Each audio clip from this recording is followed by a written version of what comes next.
Delta TV tukole.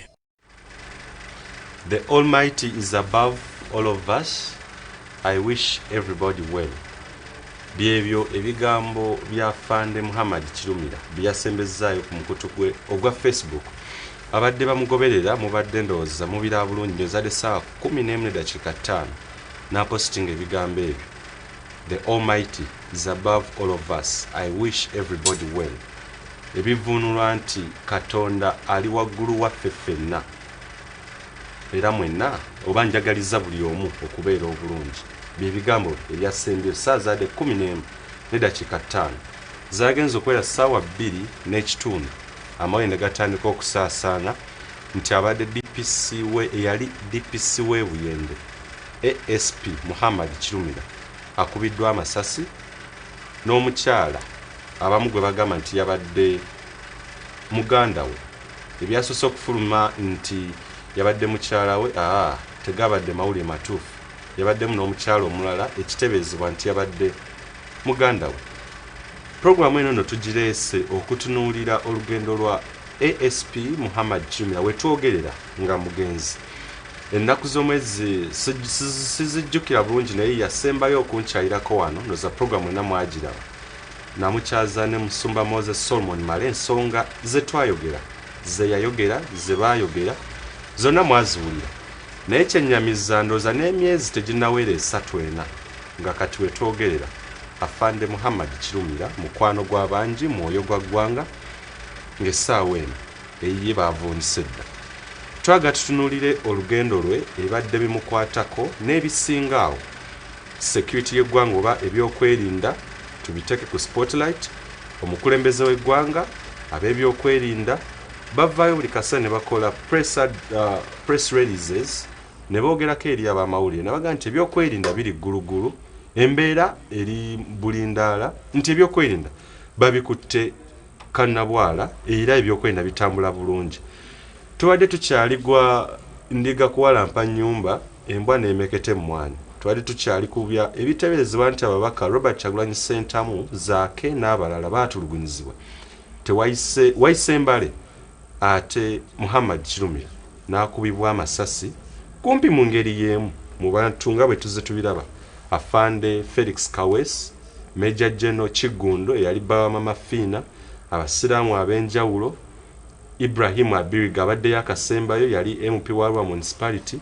Enfa y'emu President n'avaayo n'agamba nti bano bonna bajja bakwata abakola ebintu bino bajja kukwatibwa.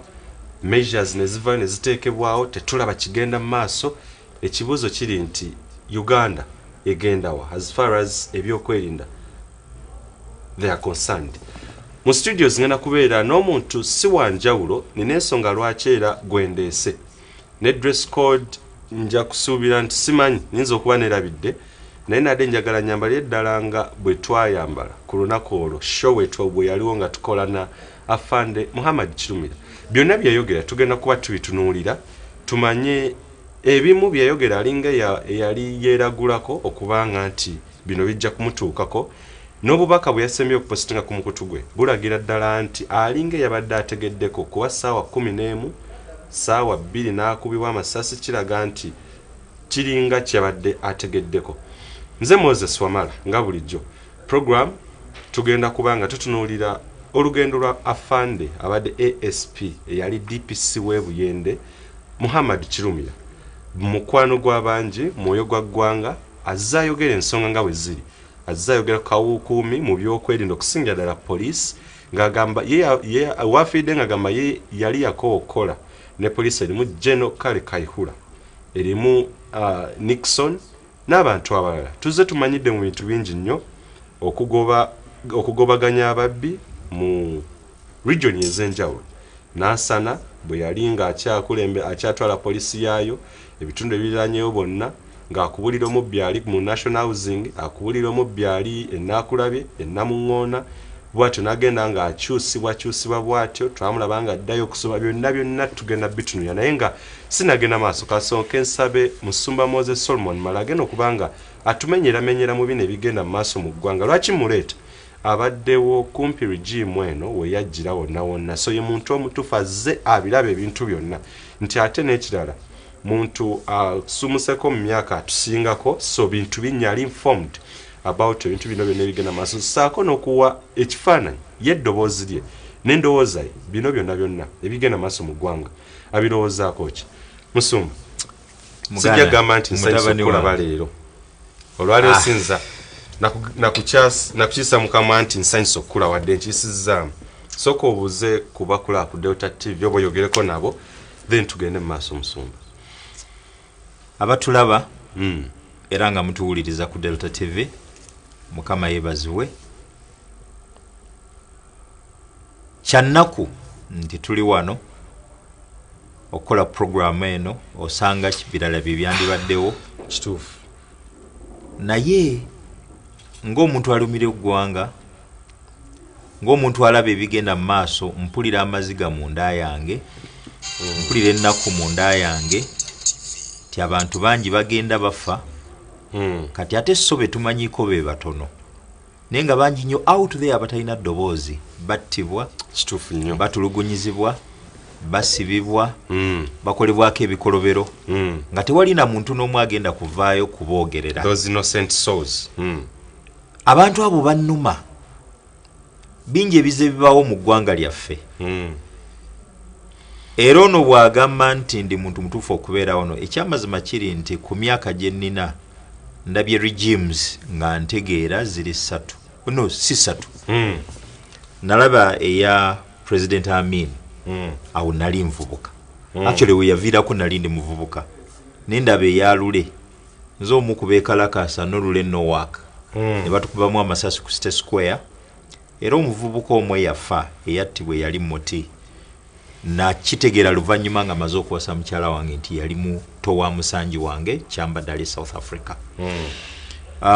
nalaba regime ya Binaisa ne umbrella ye manvuuli Binaisa nina ebbeeyi mugamba bbeeyi ya Binaisa nze Binaisa nina ebbeeyi nendaba regime eya military commission eyakulemberwanga Paulo Muwanga ne president waffe Yoweri Kaguta Museveni ne banne Wito Jok David ne banne nendaba okulonda okwaliwo mu 1980 ne byasuubizibwa n'okubba obululu kwolwo nali campaigner youth owa DP era nawo n'okubwa amasasi entinda kuba youth winga wa UPC yansuubiza nti kebawangula ndi mufu Musumba nendaba regime eya Obote 2 ey'omulembe gwe bayita mpawa talikaaba zibasi mpawa talikaaba zinga zino panda gali n'ebirala byonna twabiyitamu nendaba regime ya Lutwa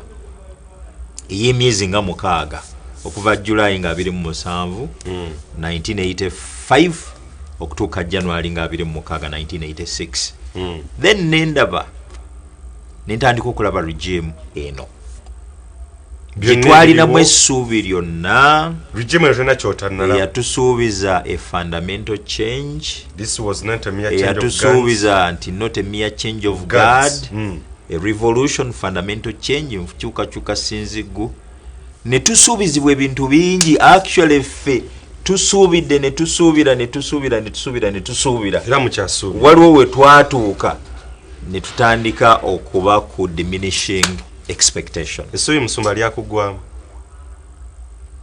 sikiwa nti waliwo ekikyayinza okweyongerako ekirungi Musumba nkwanirizanyo ge maziga gennina byenjagala tusooke tufune nga producer wange tusooke tutololemu katono ngenda kubanga nkuwa ebyabadde byonna ebyabaddewo naku olweggulo ssaawa nga 2 awo n'ebyagenze mu maaso afterwards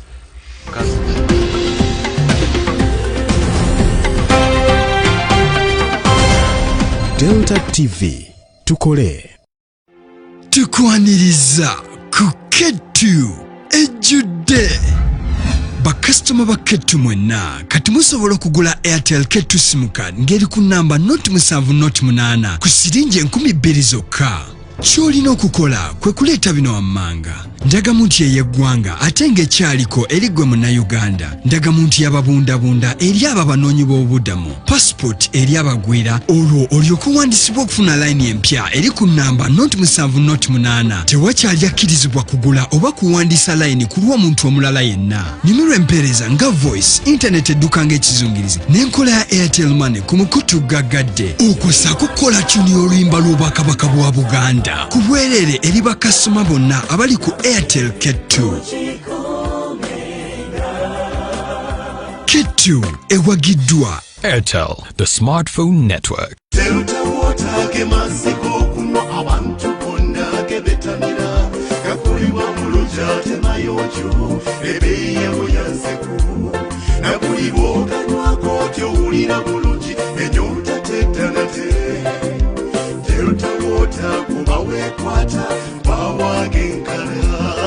Delta Water, better for your life.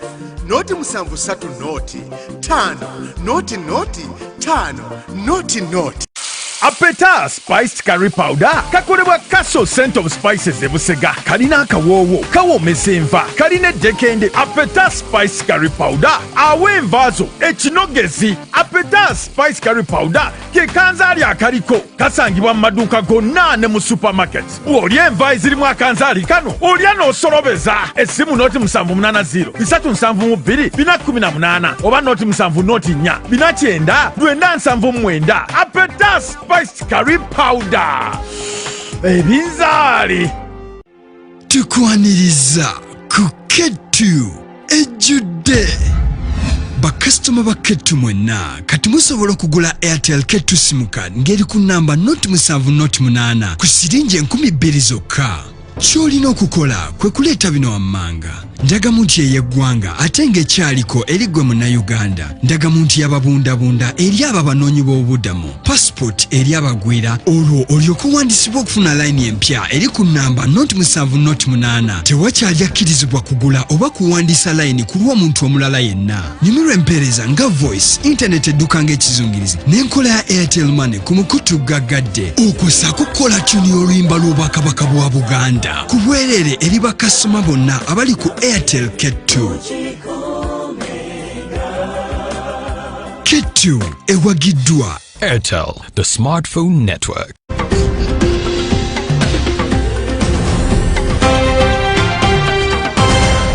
Delta TV, tukole. Okyali ku Delta TV tukole. Mawulire si malungi lunaku lwa nnaku. Ndowooza buli munnayuganda waali ali mu kiyongobero olwa ASP oba abadde Afande eyali DPC w'e Buyende. Omusirikale abadde amanyikiddwa ate nga yagalwa kumpi eggwanga lyonna, Kirumira nga wetwogerera mugenzi. Myezi zino gyakayitawo ebiri bukyanga mukyaza waneeno namukyaza n'omusumba ono Moses Solomon Male. Ebyayogera byonna tugenda kubanga tubifuna. However, program eno tugitaddeho okuwa up to speed updates eziriwo. Programu y'okuzika eri etya kyentegeddeko nti agenda kuziikibwa olunaku olwaleero ssaawa 8 engeri gyali nti abadde musajja musiraamu ate enziika yaabwe oba ennono zaabwe ez'ekiyisiraamu tuzimanyi bulungi nnyo. So program gyendabyeko ajja kubaziikibwa ssaawa 8. So tujja kuba tufuna reporter waffe ku ground ajja kuba tuwa updates na byonna ebigenda okubeera. Tugenda kuba tukuwa programu eno kyekigiteesezaawo tukwe ebintu byonna nga bwe bigenda okutambula. Naye nga sinnagenda mu maaso njagala nkuweeko ku ebyo ebyabaddewo olunaku lw'eggulo byonna back to back umanye bulungi nnyo nga bwe byagenze mu maaso, then n'oluvannyuma tukomewo musuma Male tukube ttooki mu bino byonna ebiriwo n'obulamu bwa Kirumira. Bibi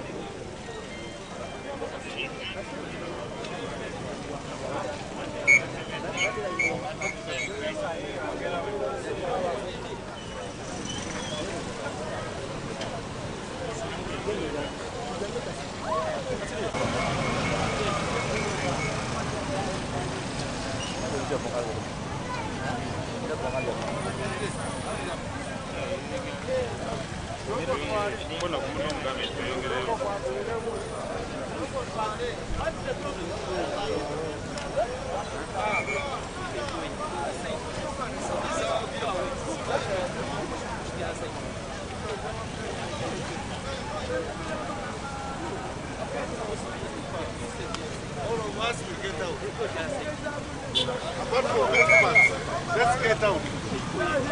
Experts should do their work. Let's get out. Get out.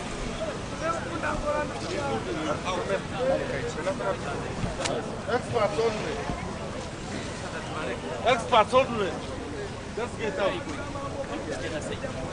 Get out. You have to clean the side. Extend behind.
Bagame switch off.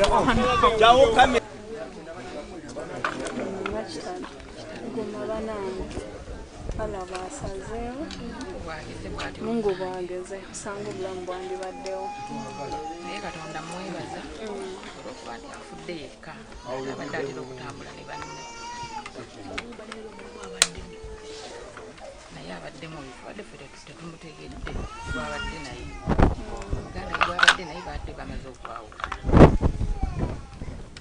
kubanga oluusi twalifiiddwa abantu nga bano omulundi guno naye Katonda aba atutteko omu nakyo kyebaliriza Katonda. Omukulembeze w'eggwanga we tutuukidde wano abadde akamala okulambula obutemu we bugendedde mu maaso. Ki ky'oyagala akole? Omuntu mukulu nga ye y'alina okusalawo ekyokukola. Ate munenze n'amalagira. Nedda osaba. Wanjekadde kati abaana bo owulira ng'oyagala badde bayingire poliisi oba ng'owulira bikutamye.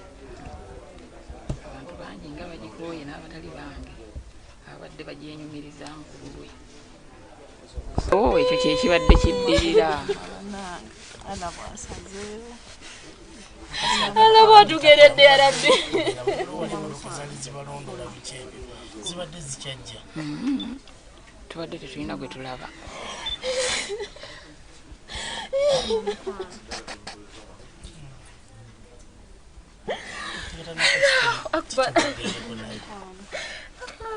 Twavudde buvi wano ku makya ne tugenda ku mukolo eyo.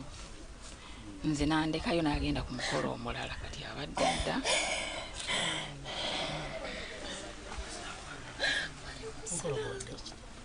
Gubadde eyo Nsanje.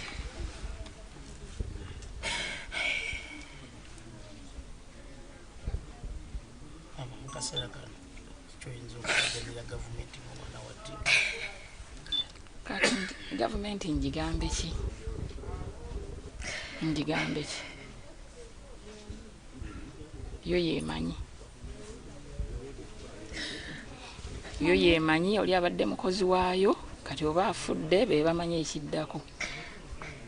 Mama mukulu omulala gwagenzeeko gubadde luddawa?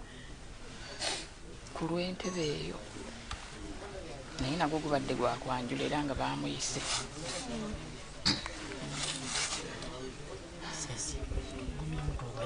Amannya mu kaseera kano. Bannange. Her first complaint. She's from transporting the body. Asabye tuleke tumuleke ne be bavutwala maiti. She's going to speak. Kati byamanya tebikyayina kye biyamba. Ndeke.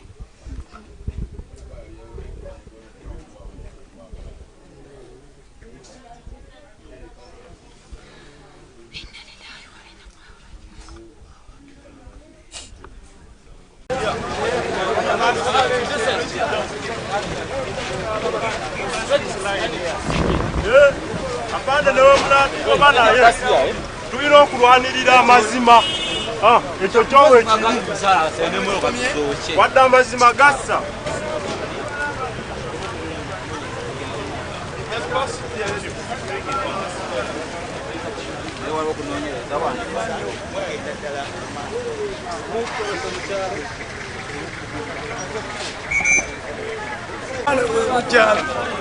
Kirumira twawula kyalo olusalosalo kimeti yanifudde ate simwane Kirumira mwana musajja mukulu atuzaala n'atulaga ensiko etambula Kirumira bagenda omuziika Kirumira bagenda omuziika Kirumira agenda amazima Kirumira afiire mu mazima ne maama wange yafiira ku mazima nekitange naye Kirumira afiire ku mazima amazima ge gamusitse era omugenda oziika Kirumira anagende temutya sinemukuba essasi era Kirumira badde musajja w'amazima zibanza Kirumira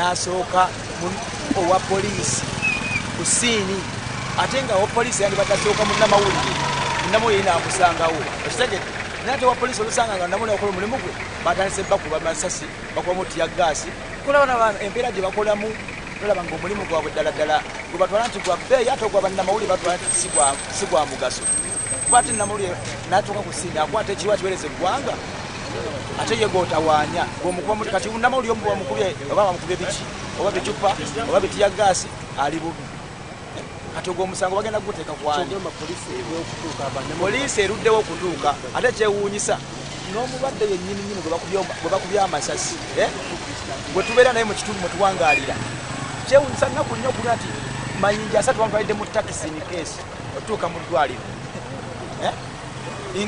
inganze omuntu wa bulijjo libateeka ne kabodaboda ne bantwala mu ddwaliro naye we bamukoze bamutadde mu katakisi jamu ayekakwata jamu we mukwata anayimirira naye wandibateeka litutaasetaaseeko otaasizaawa nga ambyulensi zennyini tezirabikako nambyulensi tezirabikako zibadde ziyingira saa 2 awo katugambe saa 2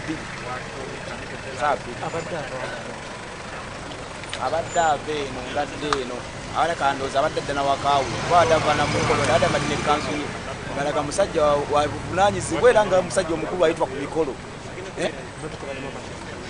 babaddemu abantu babiri ndooza n'omukyala n'omukyala sitegedde bulungi oba badde mukyala we oba adde siye mukyala we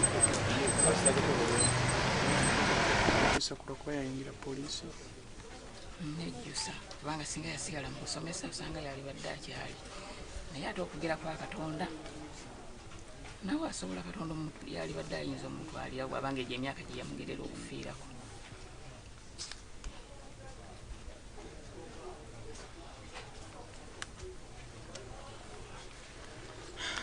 Katonda akugumye maama saba Katonda abagumye n'ennamwandu n'abaana be kuba babadde bakyali bato asooka nga tannamala na P7 P6 ne bebe mpoza abadde wa myezi 5 myezi 6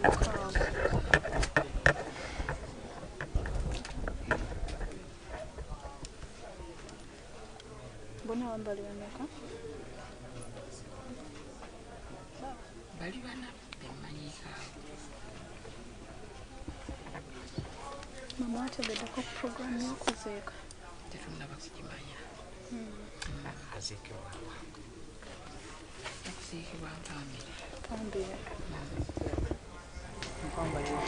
buterevu mawulire gannaku byebyo ebimu ebyabadde jjo mu lumbe nga maama w'omugenzi kati Afande Muhammad Kirumira ayogerako ne bannamawulire ng'agamba nti yejjusa lwaki mutabani we yayingira omulimu guno ogwa police nti yandisigaddeyo mu busomesa. So bibimu byebadde atubuulira ng'agamba nti alese abaana bategeerako bana bamulekwa kati ng'otaddeko ne mukyala we Namwandu. Amawulire ge naakafuna galaga nti ebyokuziika bikyatankanibwa, so ngenda kuba nfuna reporter wange Buterevu Mutebi ajja kuba mpa update zonna nga bwe ziri, saako ne program nga bwe genda okubandoza government ejja kubanga ebifulumya, so tugenda kubanga tubifuna updates tugenda kuba tuzifuna bulungi mpola mpola. Bye bintu byemu kye naakafuna n'obubaka bonna bwe muweereza ku mikutu egya social media nayo tujja kubanga tubusoma, obukungubaga oba obw'ennaku yes obubaka bwe muweereza eri family ne family ya Muhammad Kirumira n'eggwanga lyonna tujja kuba tulisoma. Waliwo abali ku social media bagamba oluzungu ekyalanguage tujja kyogerako, nja kubamba ab'oluzungu namwe mbawa version eyamu. Musumba sebo tudde ku ensonga eno muganda waffe wasembayo beera naye twali wano wennyini we twatuula Buteebe twali tutuddemu. Embeera eno ogyogerako ki? Myezi 2 gyokka gye twakasembayo okubeera naye wano naye kati nga atuvudde ku maaso. Bwe twali ku show ne muganda waffe omugenzi Kirumira bwe yalinga on air ng'ayogera with courage, naye bwe twaddanga off air kaga naye abasajja bagenda kunzita kyo nkimanyi, basajja bagenda kunzita bijjukira bulungi, basajja mbeeraliikirira, basajja abo batemu. Bwe twaddanga on air nze nzijayo ekintu Musumba Male tuli off air owange okuba ekintu naye basajja bano batemu nze mbamanyi. Era bwe tufuluma nga tumaliriza show abatulaba oluusi temumanya ba guests bye bayitamu, naye bwe tufuluma show bwe tumaliriza show ne tufuluma ebweru nzijukira Wamala watuwerekera bulungi nnyo okuva paka mu parking. Bwe tutuuka wansi mu parking Kirumira yalina emmotoka, nze saalina mmotoka. Ogiraba program bwetyo bwe yali. Bwetyo bwe yali. Kirumira n'agamba nti mumanyi nti katusooke tulaazeeko wano siddaka. N'omubuuza lwaki toddaka, naga nti abasajja kati bateekwa okubanga kawuukumi bateeze, sajja bagenda kunzita, naga sigenda kuddayo ngenda kusula temuli problem. Then n'agamba tagenda kusula waabwe, yasula ndooza mu Ndeeba ewa jjajjaawe. Yagamba sisobola kuddaka kuba banteeze bajja kunkuba amasasi, sajja bano bagenda kunzita. Yakyogera si mulundi gumu sebiri bwe twaberanga off air ng'agamba abasajja bagenda kunzita, abasajja batemu. Era bwe twamaliza program nga tuli wansi wali bwe tugenda naga tagenda kuddaka, era Polo ya confirminga ebyobutaddaka ng'atyo omusajja okola ki okumutta. Bwe tubeera mu mbeera bweti nga buli avaayo okubaako kyayogera ekyexposinga system nga bwefaanana the rot ate amaliriza afuuse victim wa system, ekyo omuntu ategeera kiteekwa okuba nga kyeraliikiriza abantu bangi, era kiteekwa okuba nga kiwaliriza bangi abandi badde bavaayo ne babaako kye bakola oba okwogera okusirika. Kankusaindoza tusimbewo kati onnya abantu tubalageko ku bimu mu programu eno gye twali Musumba gy'ayogerako ebimu byayogerako tukuzzeeko emabega katono nnyo. John ojja kumpa akantu ako nambeemu omuntu asooka ajjukire ebintu Afande Kirumira bye yayogera. Leka ntandikirewo Afande Kirumira okubanga Jeno Kahinda Otafiire avuddeyo n'agamba nti ensonga zo z'okoonako zo z'oyogerako ekyamazima ozibudde abantu bangi amaaso badde bigenda maaso mu poliisi. Gwe nga ggwe abadde mu poliisi nomaane weewumuza kino owulire simanyi feeling eri etya gwakipasiivinza otya? Ekisooka ndi musanyufu kubanga Honorable Minister ate ow'ensonga ez'amateeka avuddeyo n'abamwerufu n'abamulambulukufu n'agamba bye nayogera tebyali bya balalu. Kituufu. Bannayuganda aba bulijjo abali mu corporate abali mu middle class abali peasant class bonna bamanyi nti ndi mutuufu kakale kibadde kikyabulamu ye police ovaayo n'empa omudaali kati honorable minister ayogedde kalina police eveeyo empa omudaali kubanze police nagitaasa olumbugu lwali lugirimu police ya ggwanga kituufu police si kitongole si maka si kampuni police ya ggwanga adumira police mu ggwanga alina okubanga akolerera eggwanga president w'eggwanga yadumira emagye gonna n'abakwata mundu bonna senga kinali nkola kyali kikyamu senga yankwata dda naye abasirikale ba poliisi olwokuba bamanyira enguzi etatadde baba transfer ne bawandika ebbaluwa bweziti sagala genda Kalamojja sagala genda Masindi njala kubeera wano mu kibuga bali awo nsambya n'ennyumba baziwandikako amannya gaabwe n'olwekyo nze mbabuulire ekintu kimu honorable minister kyayogedde nsaba ne parliament eneegatteko ne cabinet eneegatteko tugambe poliisi yali yafa poliisi eri mu kuzuukira eyeewaayo n'akyogerako ye gundi yeebale so kino kisanyukidde naye tekimala omuntu bw'atuukira okwejja mu ofiisi ne yeewummuza n'agenda ku mawulire n'ayogera ebintu ebiyinza okutaputibwanga ebyomenya amateeka ebiyinza omusibisa emyaka kubanga bameka baali bakiyinza okyogerako omuntu abamalirivu mu nsi ezaakula ne zifuna demokulasiya omujjuvu ezitayogerera kuyita ku ngulu zikolanga prime minister bwakoze ki so nsaba ne speaker neegatteko mbadde enkola eri mu kyalo ebuyende alinayo abantu be abamulinaanye okumpi nsaba ne cabinet neegatteko eyise statement nti omusirikale gwe bayita Kirumira yavaayo n'akuba tooki mu poliisi mwakolera yali muzira temulinda kubeera muzira mumpa omudaali nga amaze okufa muguwa abazzukulu bange nze ntambula kati saawa zino nnya nyina okuva wano ŋŋendeeka kyokka Kawukuumi kati ali ku programu alaba Kawukuumi n'abaana ba Kawukuumi n'abazzukulu ba Kawukuumi tebannafa kuggwaawo kati bagenda kuteega ateegera Teete ateegera e Busega ateegera ewa tumulinde ajja tumusaleko I don't care kasita mmeza yatuusa message gwatta mmeza yawe malabudde Yesu bamutta obaka bw'otuuseewo kati bwe bamuttira alina abayigizi omeka 12 buterevu olunaku olwo we Afande Kirumira we twamukyaza wano olw'eggulu ssaawa zaalinga emu amawulire gaafuluma nti General Kahindo Tafire Minister wa Constitutional Affairs oba Minister w'ensonga z'ebyamateeka yali avuddeyo n'asiima ono omulimu ogw'ettendo gwe yali akoze okubanga ayanika obuziina bwa poliisi oba obw'ebyokwerinda ebituli ebyali bijjudde mu poliisi yavaayo n'amusiima kyali remarkable memorable kuba ye yali avuddeyo okumira ensanafu n'akyogerako naga Kirumira yakola omulimu ogw'ettendo okutuzibula amaaso baiti mujjuddebu nnyo ng'agamba nti Mezaya kasita atuusa message ne bwafa ye nga yeeyita Mezaya byebimu bye nagambye nga tandika nti ebimu byeyogeranga biraga nti alinga asuubira nti ajja kutuusibwako ebintu bino bwe twogerera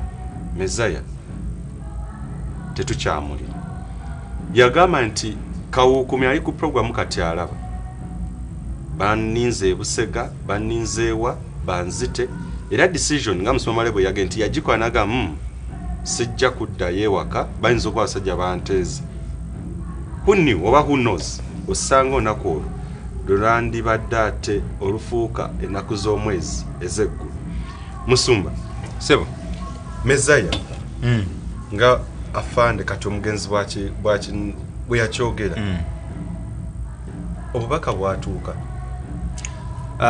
message yatuuka naye ebadde tennaba kutuuka kubanga oluvannyuma lwa Kahindo Tafire okwakinolojinga nti abagudde amaaso siraba kyakolebwa kutangira bikolwa ng'ebyo kubeerawo kubanga message bweba etuuse kitegeeza nti ababadde bakola ebyo bagenda kutangirwa nkakasa bulungi nti Afande Kirumira omugenzi yalina information gye baali basobola omujjako yali amanyi ono nono onalina emundu onalina kino onalina kino nakola kino. Bwe kiba nti atuuse okufa ng'ate Kawuukumi gwe yali alwanyisa yamusse, kitegeeza nti message bweba yatuuka teyali considered. Message bweba yatuuka teyali digested, teyali considered era teyakolebwako. Had it been the case, Kirumira yandibadde protected, Kirumira yandibadde aweebwa obukuumi obumala, kubanga jjukira ye key witness, ye principal witness mu bikolobero bya poliisi oba mu Kawuukumi gwe yayita Kawuukumi ali mu poliisi. Kabwe kiba nti omuntu alina evidence esobola okuyamba okutuuka ku truth, osobola okusolvinga problem, omulese amaliga agenda, kitegeeza nti will okumalawo ebitwala obulamu bw'Abannayuganda teriiwo.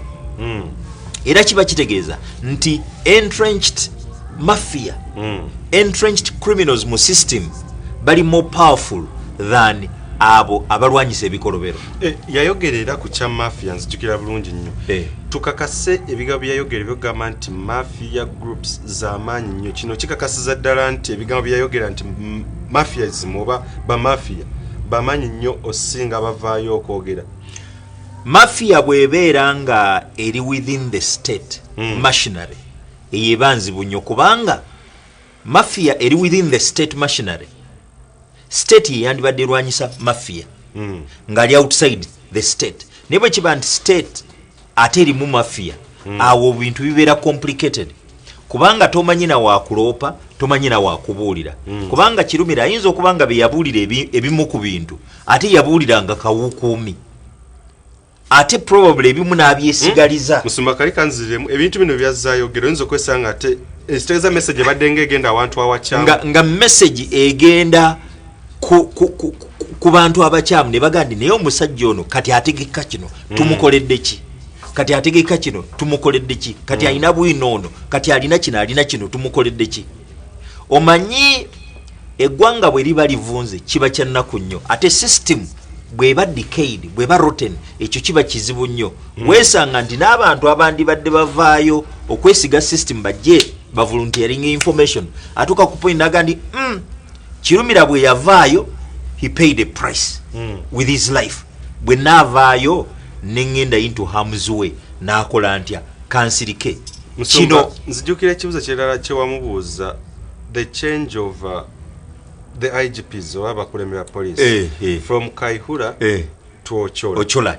Njagala wetuba tutandikirawo tujja tugenda funa bite ye kuba byayogera, yagamba nti essuubi ttono Kawuukumi okuggwawo kuba abadde musika wa Kawuukumi yazze, naye yagaa nti ye however personality ya Ochola eyawukanamu nko ku ya General Kaihura.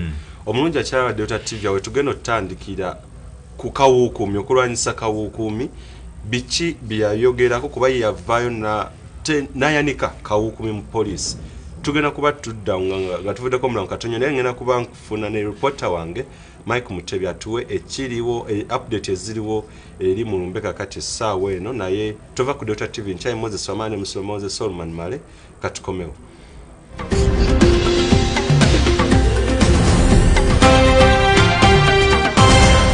Delta TV tukole. Tukwaniriza ku Ketu ejjudde. Bakasitoma ba Ketu mwenna kati musobola okugula Airtel Ketu sim card ngeri ku namba 0708 ku siringi 2000 zokka. Kyolina okukola kwe kuleeta bino wammanga. Ndagamuntu yeggwanga ate ng'ekyaliko erigwe Munnayuganda. Ndagamuntu y'ababundabunda eri abo abanoonyi b'obubuddamu. Passport eri abagwira olwo olyoka owandiisibwa okufuna layini empya eri ku namba 0708. Tewakyali akkirizibwa kugula oba kuwandiisa layini ku lw'omuntu omulala yenna. Nyumirwa empeereza nga voice, internet edduka ng'ekizungirizi n'enkola ya Airtel Money ku mukutu gaggadde. Okwosaako kukola tuni oluyimba lw'Obwakabaka bwa Buganda. Ku bwereere eri bakasitoma bonna abali ku Airtel Ketu. Ketu ewagiddwa Airtel, the smartphone network. Water,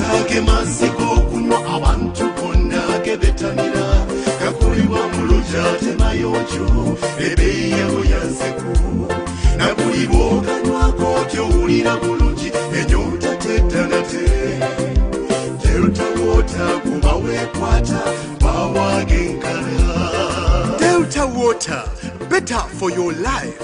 Noti musanvu satu noti, tano, noti noti, tano, noti noti.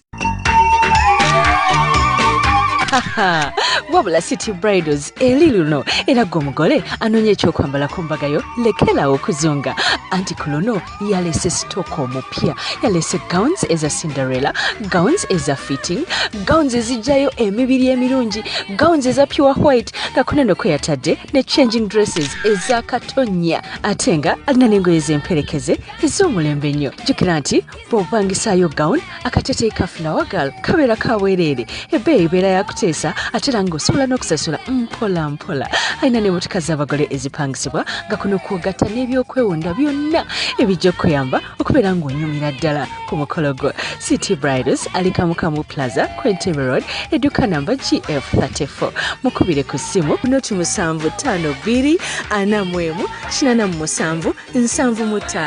City Bridals yambala gown ey'ekirooto kyo. Tukwaniriza ku Ketu ejjudde bakasitoma ba Ketu mwenna kati musobola okugula Airtel Ketu sim card ngeri ku namba noti 7 ku siringi 2,000 zokka.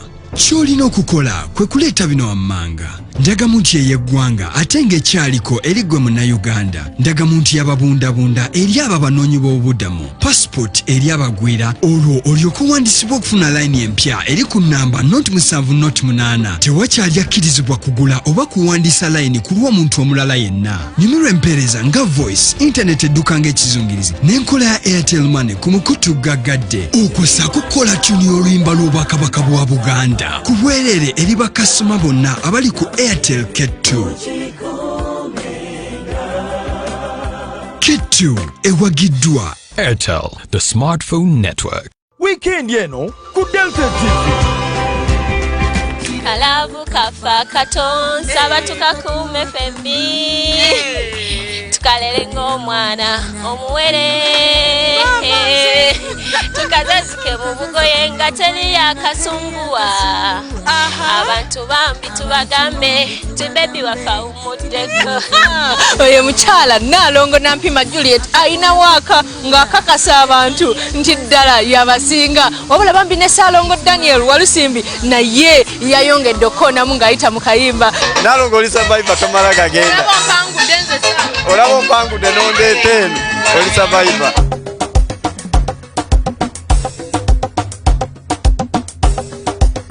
obulanga tulina n'omukyala Babyface Doreen Naiga nga omwami we Abu Musoke amukuba embaga n'agadde engeri gye beeyagalamu mwagala nnyo mukwate nga mugamba mwagala nnyo ng'okwata awasinga kusanyusa mwagala nnyo Doreen buli lugoye lwamunyumidde Doreen embaga yaabwe yabadde ddala nga ya class n'emmotoka ze batambuliddemu zabadde za mulembe ddala n'agadde engeri gye basinkanamu n'obugambo bwalavu ebeeweereza kibadde kitya nga bakuleetera mukyalawo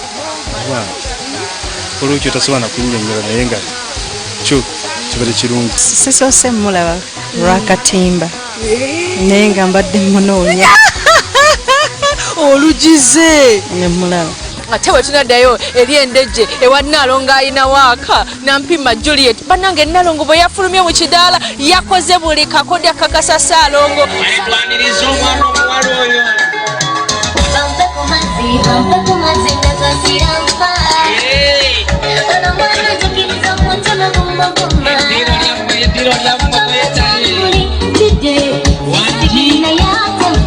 Ssalongo olw'okuba omukyala yamuzaalira balongo ariko wasooka okubira ntuzadde abalongo muzeeyi namugaa taata tufunya nfuuse Ssalongo nkusoose n'ebirabo yamuwadde nga mu ddabo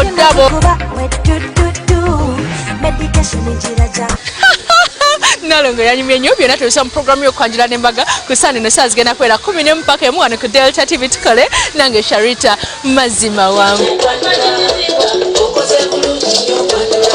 kiwagiddwa. Capital Event Services tusange Mengo ku Chendo House Kabakanjagala Road opposite ne Nantaweta essimu 07555 65 055.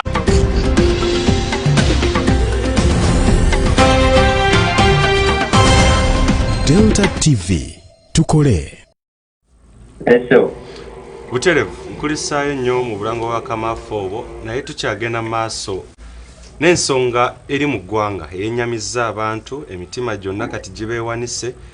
Sisuubira nti abantu abaliraanyeewo simanyi embeera gye balimu nga we twogerera abadde mukwano gw'abangi mwoyo gwa ggwanga Afande Muhammad Kirumira yakubiddwa amasasi mu ngeri y'emu.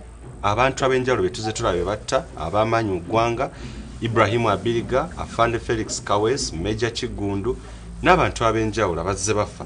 Bonna bazze babakubira ku booda ababakuba abasajja babiri ba witnesses ababalabyeko enjogera tugenze okwekennenyanga conversation oba report kumpi ebayemu babera ku booda baba n'emmundu. So ku line ngenda kwegatibwako Mike Mutebi munnamawulire waneeno reporter wa Delta TV agenda kubatuwa up to speed update eziriwo tubulire atumanyise kiki ekiri ku ground. Mike Mutebi nkwaniriza nja kusooka obuuze ku mulungi agenda okuwuliriza n'atulabe eno then tugende maaso. Omulabe wa Delta TV nange nkubuuzaako nga nsinzirira eno ebulenga mu maka g'omugenzi Muhammad Kirumira abadde mukwano gw'abangi. Kati Mike njagala tusooke tubuulire bannayuganda batulaba kiki ekiri ku ground essaawa eno. Essaawa eno ndi mu maka g'omugenzi naye nga embeera ekyali ya bunkenke ddala ddala. Embeera ya kisongobero n'ate nga waliwo n'obunkenke olw'okugamba nti wabaddewo ekibinja ky'abatuuze nga kugasse n'emikwano gy'omugenzi babadde baagala okwekalakaasa nga batambulira mu bibinja nga bagezaako okugenda ku kkubo ebulenga oba ne batuuka ne ku poliisi y'ebulenga yennyini abana butali bumativu eri omuntu ebitongole ebikuuma ddembe olw'omuntu waabwe okuttibwa mu ngeri ng'eyo. So naye nga ebitongole ebikuuma ddembe nga bikwataganiramu amagye poliisi n'abali mu ngoye eza bulijjo bagezezaako okukakkanya embeera naye nga obungege bwo bukyali bw'amaanyi ddala ddala.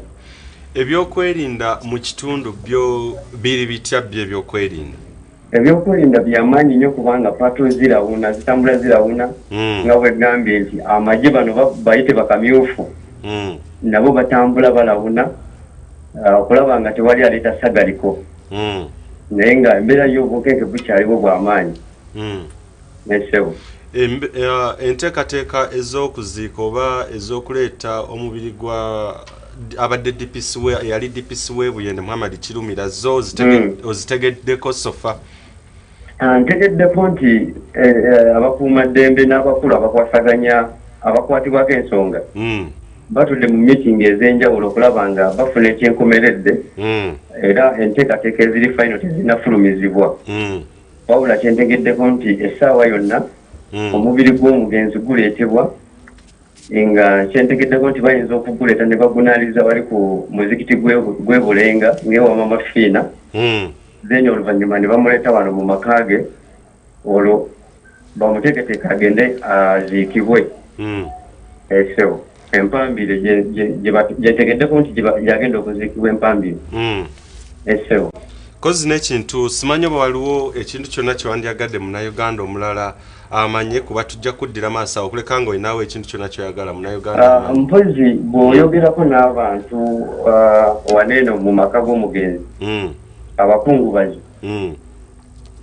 tebaagala nnyo kwogera eri ffe ab'amawulire naye nga beemulugunya bagamba nti abantu bangi bajja battibwa mu ngeri ng'eyo naye nga gavumenti oba n'ebitongole ebirala ebikwatibwako tefaayo nnyo kunoonyereza ku misango bwegityo okumanya baani abasse oba okulaba nti basobola okukangavulwa ng'amateeka bwe galagira. So abantu bali bano beemulugunya si bamativu bagamba nti gavumenti yandifubye nnyo okulaba nga enoonya abantu abenyigira mu bikolwa ng'ebyo okulaba nti efulumya alipoota ne bamanya nti gundi eyatta omuntu wange oba gundi eyatta oba oliawo ne bafuna obwenkanya. naye nga bwobungeka bukyali bw'amaanyi era ebisinga omulabi wa Delta TV tujja kuba tulikuwulira mu maaso awo ne mawulire gaffe aganaddako koze ekirala Mike ejjo twalabye nga buwungera nga President Kaguta Museveni yawuubyeko olubu lw'ekigere ku sini oba lako bakubidde Afande Kirumira waliwo oko ab'ebyokwerinda abalala oba minisita w'ebyokwerinda abalala bwe batyo aba members of parliament bani oinaka abalala boolabye mu lumbe baba bazzeeka waka apart from the president wabadde tebannabeerawo bantu bangi nnyo okujjako ndabyewo abavubuka ba UID nga bakulembeddwa mu Bigirwa Moses bo we baliko babuuzabuuzako kuba mulekwa ne namwandu w'omugenzi naye nga abalala badde tebannatuuka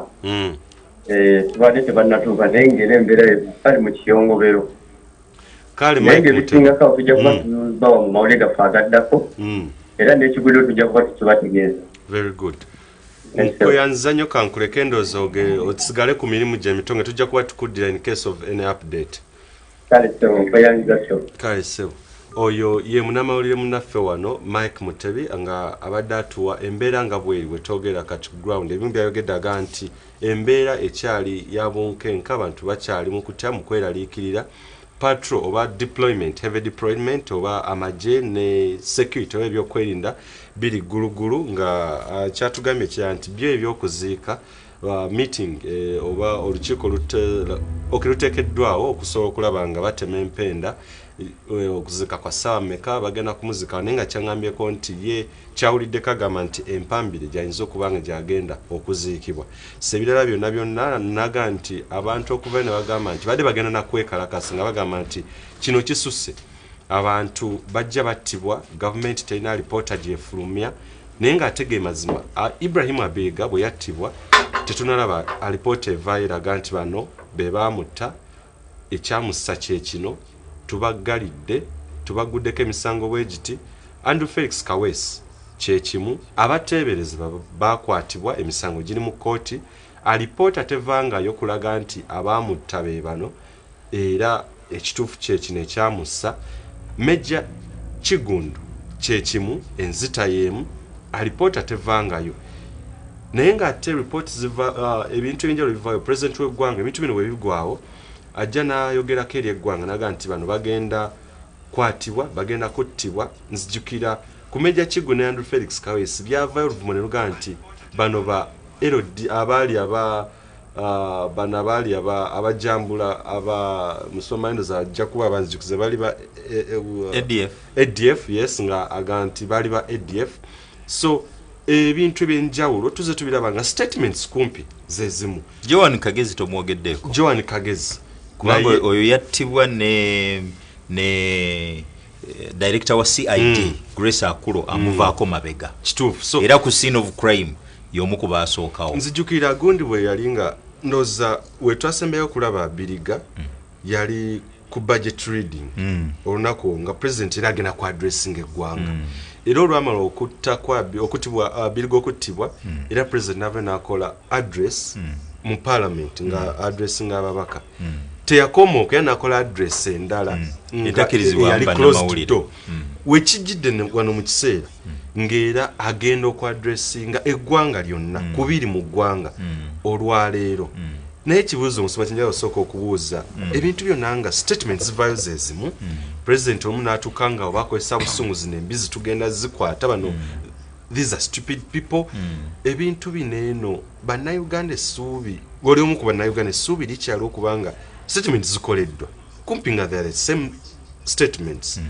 obuzibuliriddawo omanyi kankuzeeko mabega President Apollo Milton Obote regime ye yali ya terror eyokubiri abantu battibwa abantu bakwatibwa abantu babuzibwawo musaayi guyiika almost daily basis naye statements ze yakolanga those are bandits those are bandits bamugamba nga ndi Museveni ali muziko he's a bandit ye muntu atalina plan omubbi obubbi ali awo atalina gonde era teyakitwalanga ekikulu kubanga yawubisibwanga bakamandazi be abaafunanga mu situation nga bwe yalinga efaanana olw'ensonga buli lwabeerawo embeera ey'obunkenke operations zifuna sente mpitirivu okusobola okukakanya ki embeera buli wabeera nga embeera eri mulaala tewaliwo obuzibu kizibu nnyo okujustifyinga sente z'operations mu poliisi ne mmagye but as long as there is insecurity definitely operations zeetaagisa Obote teyakitwala serious now embeera efaanana bweti bwe ndabye security eri ewa Kirumira security eri ku siini ne ŋŋamba singa eyo security baagimuwa ajatongera ebifaananyi abantu omanyi President Obote yagamba nti a good Muganda is the dead one neewuunya okuba nti omufu bamuwa security gye batawa mulamu omusajja yasituka n'agamba waliwo kawukuumi kawukuumi ye mafia kawukuumi ye kira kyokka teyasobola kuweebwa protection teyasobola kukuumibwa teyasobola president waffe tebamukuuma akuumibwa ba MPs tebabakuuma era bakamandas n'agamba nti bano bona bagenda funa ba sharp shooters ayagala obukuumi obw'enjawulo aveeyo abusabe ababaka bennyini naye omuntu alina evidence efaanana eya Kirumira ku bakillers oyinza otya okugamba nti yeetambulire yekka ompozi obuzibu bwe nnina kwe kuba nti poliisi kyeyita witness protection ate bakukwata bukwasi ne bakuggalira ekyo si kyagalira ddala era nkicriticizinga nze kyensinga okwetaaga kwe kuba nti omuntu aweebwa security Munnayuganda abeera guaranteed of security si nsonga munaku si nsonga ali bulungi si nsonga munnabyabufuzi oba si munnabyabufuzi kubanga Kirumira bw'abanga yaloopa kawukuumi ayinza atya okuba nti teyakuumibwa ekitegeeza kisoboka okuba nga be yawanga information be bakawukuumi oloopa muganzi mbuga kati gwe weeteteggula nti owange nno nti mukyalawo nnoyo nti akola kino akola kino akola kino akola kino security mugirabe bakirazi bagenze waliwo gwe bakutte nti keera era ojja kwesanga nti ekinaddirira kumala gakwata buli muntu nti noono tumususpecti nze noono tumususpecti nze no nga bwe bakola ku baakaweesa nga bwe bakola ku bano basheeka bazze battibwa tukutono tukuto ne bakwata abantu bameka kubanga kyenjagala lwaki njogera kino Andrew Felix Kaweesi bwe yattibwa balina be bakwata bagendanga bongerako okutuuka ku point lwe bagoba Kayihura ne bamuzaawa ettale kakati ate CMI bweyingiramu ate bakutte balala tugenderawo ddala wennyini Afande Kirumira bwe yali ku programu eno yavaayo n'analyze nga naga nti kituufu kawukuumi mwali mu poliisi era ekiseera ekyo nzijukira bwe yajjiranga Afande Kayihura kajje agobe oba ajjibwe mu ntebe essaawa eno okulaba nga president yabayo naga nti police has been infiltrated by criminals era okukyusakyusaamu okugjawo Kayihura okuleeta Ochola eggwanga ne lirowooza nti bigenda kutereera ekyokukyusa Ochola Kayihura okudda mu Ochola abantu ne bafuna abantu ne bagaa nti akozebwa nnyo essubi ligenda kuddamu abamusinze okubeera nga Kayihura ali out of office as the IGP ng'ebyokutta ntu bikyagenda mu maaso ate n'abanene kutandikira kwa Bbiriga obuzibu poliisi yennyini w'ebyokwerinda bye biganye mu ggwanga okusukka kuba personalities nti kati Kayihura yabaddewo yabadde akyonoonye kati tuleese Ochola obuzibu byokwerinda generally Musumba kiririddawo twali tumanyi nti kawukuumi eyali akulira kawukuumi president gweyita kawukuumi agiddwawo aleese Ochola nti eggwanga ligateera security wise obuzibu bwa security buliriddawo wetwogera essaawa security tekolebwa muntu ogwo era bwe wabaawo rooti yonna tekolebwa muntu ogwo okuviira ddala ndowooza mu 2006 nzize njogera nti tulina mafiya egeeza enzimbibwa mafiya ng'erimu bannaddiini mafiya erimu bannabyabufuzi mafiya erimu bamembers ba security agencies mafiya eri fule entrenched kati mu system zaffe nti wolowooza nti ojjawo ono olwo eri done with oba olimba kubanga tabeera omu akola that road akozinga that problem eteeka okuba network nti gy'onoogenda n'oreportinga ku counter era ono bw'afuna message ate gwagiwa ate ateekwa kuba munnaabwe nti we lino lizze wano nti liroopa tyoke muligyeko statement. Ojjukira ebyazuuka ku be bagamba nti bagenda ne bawa information ku poliisi kubatta Afande Andrew Felix Kaweesi. Ate tugenda okulaba mu mawulire ti ate abagenda okuwaayo bwe babayita babawe ebirabo ate bamaliriza emitu bakoze eki bagisazeeko. Now abatta Felix Kaweesi baali bavuddewo? The answer is nedda. Era ojja kwesanga be bagenda mu maaso nga batta ne banno ne banno. It's just a sequence, it's just a series. Kyova olaba ne pattern gye bakozesa yemu. Ekyokwogera ku ekintu ekyo sequence wanenge gye bikolebwamu abantu bonna abatta oba enzita gye babattamu yemu babeera ku booda abatera okubeera ababa balabye bagamba nti babeera bantu babiri balina emmundu. Tukitwale nti gavumenti eno kigiremye bulemi okukola naye tukwaliwo abadde wano ku live ng'agamba okwekalakaasa. Just recently ku bya Bobi Wine dakiika zalinga 5 ng'amagye gayiriddwa abadde bakola obuvuyo bonna bakwatiddwa. Kino gavumenti kigiremye bulemi okulaba nga ebikolwa kumpi ebikolebwa ababikola balinga bebamu mu nkola yemu. Musumba kiganye buganye ebyokwenda biganye buganye kiki kyangu nnyo okulwanyisa omulabe ali within than okulwanyisa omulabe ali within the system. Olw'ensonga ali within the system tosobola kumanya ali luddawa. Akamoflaginga yefuula mukwano gwo, yefuula akwagala, yefuula alwana naawe. Oli abeera outside your camp astaginga frontline nomanya nti wuli wali. Era bw'oba omwolekeza osobola okumu identifyinga nomu isolatinga from the rest. Bano basinga gavumenti amaanyi mu kulaba okuko bali within. Babeera within babeera bazibu nnyo okulwanyisa. Bayinza okuba nga tebagisinga maanyi naye buli gavumenti kyegezaako okuteekateeka bo baba bakimanyi nti bo bagenda kukwatira wano nti atuteege wano. Lumu nali njogera ne eyali osi we Kawempe police station kuba mbeera Kawempe. Kwolwo bajja ne banzibeeka basooka ne bajja ne babba enkoko. Baali bakomyewo omusajja nadduka kuba mutabani we yali bweru nadduka. Akati ne mukubira essimu najja osi nga tukutte n'ebintu bye yali ataddaawo alina engatto simu n'ebirala byonna ne mbaga please investigate omuntu ono muteekwa okumumanya ne network y'essimu nayo nenjibawo. Ne mugamba ekirala nti mukole patrols musobole okulawuna mu kitundu. N'aŋŋamba nti pastor mwe mwandibadde mwekuuma olw'ensonga bwe ŋŋamba nti nteekemu foot patrols bannange benteeka ku foot patrols ate bakolagana n'ababbi. Era ojja kwesanga nti bwe kiba nti patrol eri mmanga babakubira nti kati mudde engulu.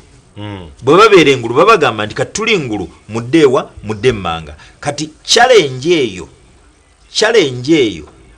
the enemy within the system abeera muzibu nnyo kubanga kyoteesa abakimanyi kyomuteekerateekera abakimanyi bwe ziba mundu akozesa zizo. So Musumba tutebereze nti oba tulowooze nti abakola ebikolwa bino bano tebava bweru si batujjunga bwe kyategeeza nti ba ADF bali munda.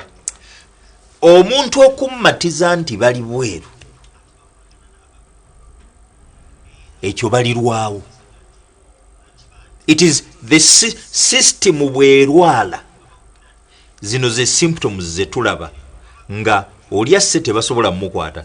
Oyinza okwekwata, oyinza okwekuba kibooko, oyinza okweggalira, oyinza okwesalira omusango, oyinza okwetulugunya. Okujjako nga system ekoze cleansing. Kubanga evidence ejjere ezeereetebwa nkakasa nti erina wepointinga ku system. Ndi ono nno alina obuzibu, noono alina obuzibu, noono alina obuzibu. Challenge mpozi gye tuyinza okuba nayo nti abantu abakozi b'ebikolobero ate bayinza okuba nga beefuula abaagala ennyo gavumenti. Bano ababikola bateekwa okuba nga beefuula abaagala ennyo gavumenti. Kati mu kwefuula okwagala ennyo gavumenti kizibu nnyo okususpectinga omuntu akuwaana. Kizibu nnyo okususpectinga omuntu akukubira, akudefendinga, akuprotectinga. Kyangu nnyo okususpectinga omuntu akucriticizinga nti ye mulabewo. Kati gwe singa ovaayo n'otandika okunjogerera okuŋŋamba naye owunya okola bwoti okola kino njaga tonjagala. Naye ate singa otandika okumpaana naye ate nga bw'ogamba nti waategede nti bw'ogamba balini mulaba bwe muwanye kati kola bwoti kati kola bwoti.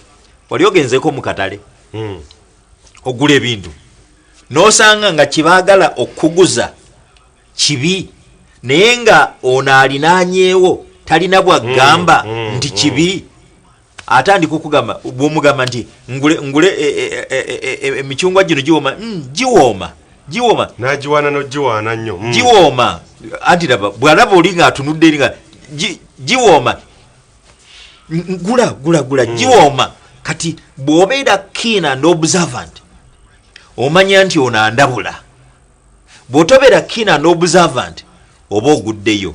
Kankweko incident ndya nnyo ensujju naye simanyi bwe bazironda wadde nzigula. Naawo nina we nzigula bulijjo naye waliwo lwe nagenda nga taliiwo. Kati ne ŋŋendako awalala nga ndabaza brown nnyo naye ntandika okubeera suspicious. Naga naye ensujju zino ziyinza okuba nga si nnungi ti annungi nnyo. Kyokka ensujju eyandiguze 10,000 ng'agigamba siringi 1,000 olwo. Kati omukyala eyaliwo eyali nearby bw'agira n'aŋŋamba nti mubuuza nti nyabo ensujju zino ziraba otya naga nantunira bw'ati naga simbi gula akulonderemu soko lindeko naye bw'agira bwadde bali naga mbi togula ate mpola nemekola kikumuwulira. Now buli lwolaba nga bakuwaana manya nti waliwo problem. Buli lwolaba nti bakucriticizing manya nti ojja kuyambibwa. Obuzibu bwaffe nti abakulembeze baffe tebaagala bababuulira mazima. Awo njagala tutandike Musumba nti ebintu abantu aboogera amazima ne gavaayo ne gazuuka abasinga bazze battibwa. Wenjagala tutandike nti ebyobufuzi mu Uganda bwe tuzannye abatukulembera tebaagala mazima oba baagala eggwanga libeere mu kizikiza kusigalira mu bulima. Njagala tutandike nga tukomyewo. Wabula bali ku mikutu egy'enjawulo Facebook, Twitter balaba bubaka bungi nnyo. Bangi nnyo nno bali Dubai, Abu Dhabi, South Africa, Denmark, Sweden, America, England. My God, abamu n'omusaba version y'oluzungu naye ngenda kuba njiba very soon. Anyways, Sasha Braxton Kirumira cried and cried that his life is in danger, but they failed to give him attention till he has lost his life. By the way, Musumba yakyogeddeko. Bruce agamba kwe tuli naye tuli munyiike mire semoke Yemavin agamba his wife is alive. Yes, true, we clarified that. And reports that is also from anti mukyala we naye oli aliomu kuba kuyatiddwa mukyala mulamu waliwo ebigambibwa nti oli yabadde muganda we. So ngenda funa David Serukenya ye last person gwe yabadde naye ku mukolo ogw'okujaguza waliwo yadde ajaguza owa LC1 gwadde bagenza okujagulizaako naye yasembyeyo naye. So seyo njitagenda ajja kuba atunnyonnyola biki byonna yona speech ye biki byonna ebyasembyeyo okubeera nga bibeera mu bulamu bwa Afande Muhammad Kirumira. Ochola should come out and advise us on about his comments. He stated that this boy, in quotes, Kirumira, needs to be tried in hell. Ndio sijijukira. However, ngenda kukebera archives zange. Weezy, my heart is crying. Banang, this is unbelievable. True it is. Osman Juma, I'm in Japan, Holy Japan. Banang, this government has expired. Period. Yenkwanga Faizo. Jamal Muhammad Ali live from Sudan. Obaka bunye tugenda kwa tusoma mu maso eyo tujja kubanga tutakuma simu. President w'eggwanga nakolera asuubirwa. Yes, asuubirwa kuba sinakasa ayinza okubisubira oyinza okujja abambaga ayinza okujja address. However, asubira okwadressinga the entire nation on the state of the nation ebigenda maaso mu ggwanga byogerako ki ku ssaawa 2 olunaku lwe wali mu State House. Osuubira ki President kikyo yagala ateekeko oba asimbekese ojja kuba nkuwa omwaganyo ku essimu ne ku live comment za musigaye nga muziweereza ku Twitter osokozesa RIP Kirumira okunyangwira hashtag ojja kozesa RIP Kirumira kwa kati ye trendinga bwe nono obaka tugenda kuba tubuteekamu binona tugenda kuba tubisoma naye nga bwe tugenda maaso okwanalizinga ensonga zino nga bwe ziri abadde ASP Muhammad Kirumira nga wetwogerera naye ali ttale katukomewo tovaawo mugenzi.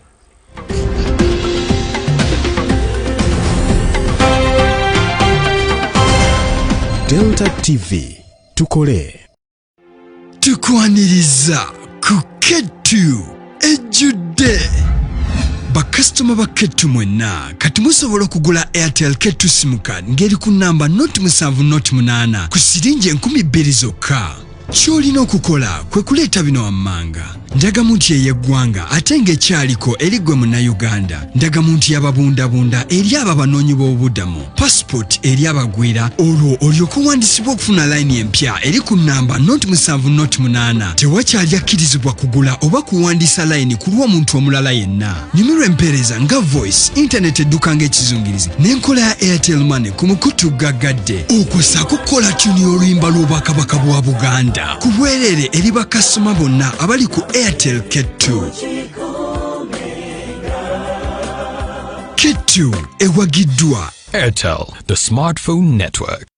Apeta spiced curry powder kakolebwa Castle scent of spices ebusega kalina akawoowo kawoomesa enva kalina eddekende. Apeta spiced curry powder awa envaazo ekinogezi. Apeta spiced curry powder ke kanzaali akaliko kasangibwa mu maduuka gonna ne mu supermarkets. Olya enva ezirimu akanzaali kano olya n'osolobeza. Essimu noti 780 372 418 oba noti 704 4 979. Apeta spiced curry powder. Ebinzaali. Feel the whisper of the refreshing ripple of Riham's goodness. It is ultra filtered, UV treated, and ozonated to healthy standards. Riham Natural Mineral Water. Refreshment in every drop. Kaswa Home Baking Flour yengano y'omuntu owa bulijjo. Engano ya Kaswa Home Baking Flour ekolebwa ebyuma ebisinga okuba eby'omutindo mu nsi yonna okukakasa nti ngano nnyonjo ate nga ya mutindo. Kaswa Home Baking Flour yeekebejjebwa n'ekakasibwa n'epimibwa mu paketi za kilogulamu 2 n'endala. Ekolebwa Ntake Group of Companies esangibwa mu maduuka amanene n'amatono. Okugikanda etwala amazzi mangi n'evaamu ekiwera. Osobola okugikanda n'ebyuma oba engalo okanda chapati, cakes, amandazi, cookies, birthday cakes, hot cakes, croissant, cream cakes, oba banana cakes. Eno yengano gye tukozesa. Kaswa Home Baking Flour. Tukwaniriza ku Ketu ejjudde bakasitoma ba Ketu mwenna kati musobola okugula Airtel Ketu sim card ngeri ku namba 0708 ku siringi 2,000 zokka. Kyolina okukola kwe kuleeta bino wammanga ndagamuntu yeyeggwanga ate ng'ekyaliko erigwe Munnayuganda, ndagamuntu y'ababundabunda eri abo abanoonyi b'obubuddamu, passport eri abagwira, olwo olyoka owandiisibwa okufuna layini empya eri ku namba 0708 tewakyali akkirizibwa kugula oba kuwandiisa layini ku lw'omuntu omulala yenna. Nyumirwa empeereza nga voice, internet edduka ng'ekizungirizi n'enkola ya Airtel Money ku mukutu gaggadde okwosaako kukola tuni oluyimba lw'obwakabaka bwa Buganda ku bwereere eri bakasitoma bonna abali ku Airtel Ketu. Ketu ewagiddwa Airtel, the smartphone network. Delta TV yakwongera okuyamba okutumbula obuyonjo mu makaago n'emiriraano. Kino tweyama okukikola nga tukunga abantu okukwatira awamu. Tukimanyi nti cleanliness is next to godliness. Kale ne bw'otulaba tweyungeko tuyonje tusanyukire wamu. Okutumbula obuyonjo nga tuyita ku lutimbe lw'obugaggadde olwa Delta TV tukole ne ku mutimbagano. Ojja otwegatteko wona abootulabye wonna oba wona abootuwulidde tulongoose ekitundu kyo tukuyonje nga naawe bwe weeyonje.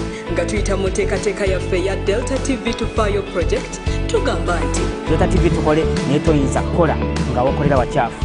Bwe tukwatira awamu tuba n'essuubi ery'obulamu obulungi mu maaso n'okufuula ensi eno ekkula n'olwekyo twegatteko mu lutalo luno kyetugezaako balaga kuuma buyonjo y'ensonga esinga okubeera enkulu abantu basobole okubeera abalamu. Delta TV tufaayo project.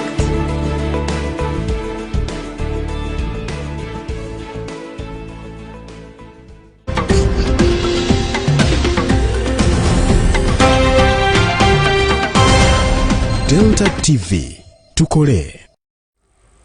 Uterevu okyali ku Delta TV.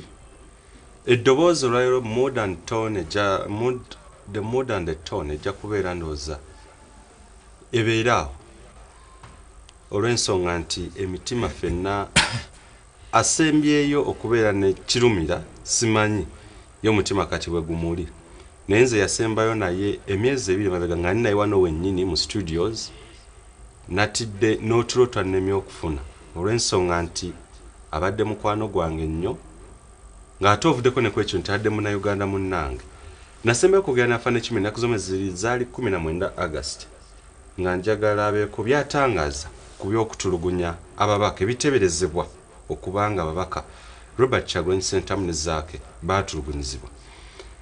The fact is conversation eyo ebimu ninza obutabyasanguza for security reasons naye avayo n'agamba nti ninza obutabyogerako ebyo because of the politics behind it. Ebyo kyeninza okwogera so nakoma okugera naye ennaku z'omwezi 19. So Afande Kirumira Muhammad Kirumira mwoyo gwa ggwanga abadde mukwano gw'abangi wetwogerera ng'ali ttale. Kino kitegeeza ki mu byokwerinda ahead nga President Museveni agenda okwogerako eri eggwanga ku bigenda mu maaso mu ggwanga. Ababaka Robert Kyagulanyi Ssentamu bye tubaddeko abali ebweru bali ku bitanda baatulugunyizibwa kitebeeza nti baatulugunyizibwa ne bakubibwa bubi. Bye twali tusuubira nti bye bigenda spearheading the speech of the president. However, mu ddakiika ntono nnyo Afande Kirumira n'akubibwa amasasi nga bwe gwali ku Ibrahim Abiriga. President yali yakamu okwadressinga the August House wali ku Kampala Serena Hotel budget reading. Era ebya Sekitto yabyogerako lwe twasembayo okulaba Abiriga wiiki emu 2 Abiriga n'akubibwa. President n'akomawo na addressinga the August House strictly on security matters. Zijukira yafulumya the 10-point program to curb insecurity in Uganda.